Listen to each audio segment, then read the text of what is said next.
This is Heritage Key. It's where the cruise ships dock and all the touristy stuff, t-shirt shops and stuff is here. So I'm just walking. It was all closed up yesterday. Once the cruise ships go, everything gets shut down. So beautiful day. Heading down to the sailboat. I'm gonna meet up after 1 o'clock this afternoon with the crew. But I figured I'd do a little touristy shopping stuff or just look around. Well, I finally made it to the marina. Quite a place. And this is home away from home for the next 2.5 weeks. Well, they're still cleaning up the boat and getting the last minute prep, so I don't want to bother them. I'm gonna drop my bags off there. And I'm gonna walk around and check out some of these little tiny boats. Unbelievable. Check these out.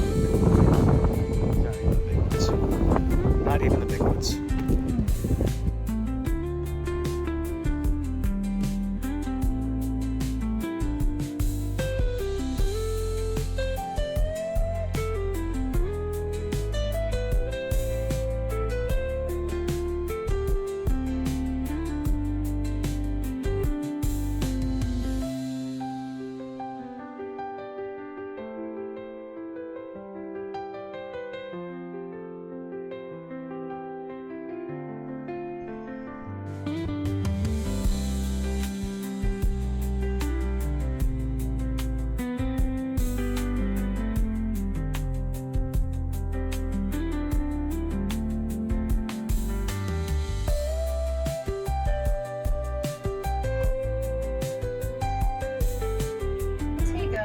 Right, so we haven't got our starting place on this chart. It's on we've got our routes on different charts and more zoomed in, more smaller overview. Yeah, but this is our overview chart, so it gives you a good idea. We're going to leave Antigua.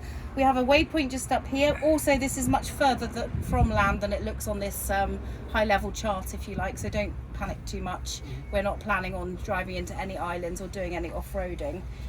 So it's up to Anguilla there, and then we've got a little island called Sombrero, which Holly seems to like quite a lot because he put his waypoint quite close, but we have a chat. Not hitting it.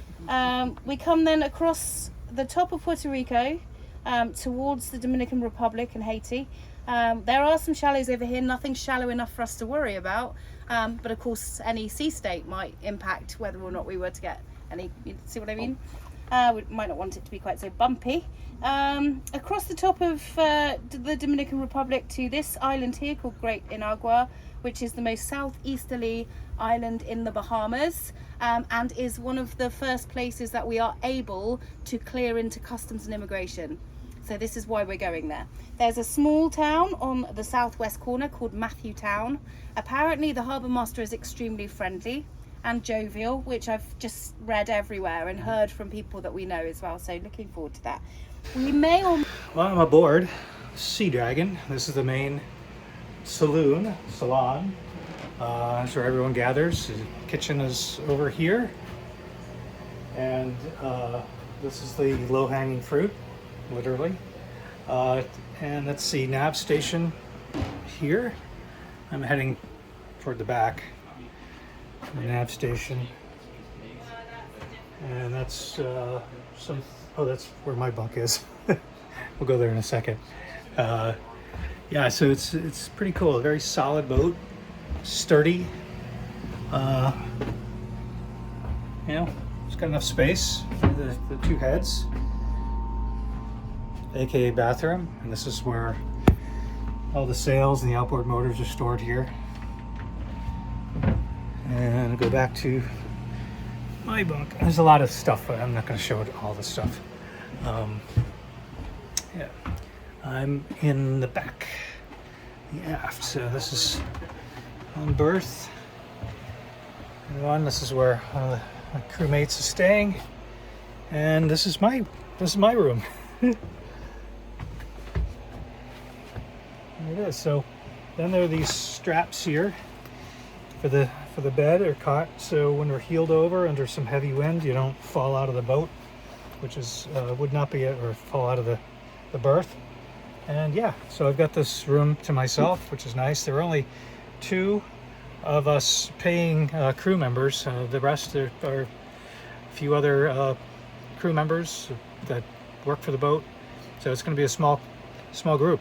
And went through the safety briefing and orientation that took about an hour and a half or so. And we're going to have dinner tonight and get underway tomorrow. We've got a 750 nautical mile passage from here, Antigua, up to the southern island in the Bahamas, Antigua. And it's going to take 5 or 6 days, so it's going to be quite a while at sea. But it's going to be a great experience, a super adventure. I'm really looking forward to it. Yeah, a little nervous, but yeah, it's all good. Well, I had the orientation of the boat, and you just saw the tour down below. And we've got this evening here, and I'll have dinner together. And walking around Nelson's dockyard, this place is pretty magnificent. A few pretty incredible yachts here. It's really unbelievable, from all over the world. It's really neat to see. I'm excited about the trip. It's going to be a lot of work at times. There's a small group. I think there are, 8 of us? 8 of us. So that means a lot of watches, a lot of helm time, and it's not going to be relaxing, but I've already learned a lot. Learned a lot about sailing on the boat. A lot to learn about it, and it's going to be a long stretch being out in the open water. Underway first thing in the morning, or mid-morning when we get out of here.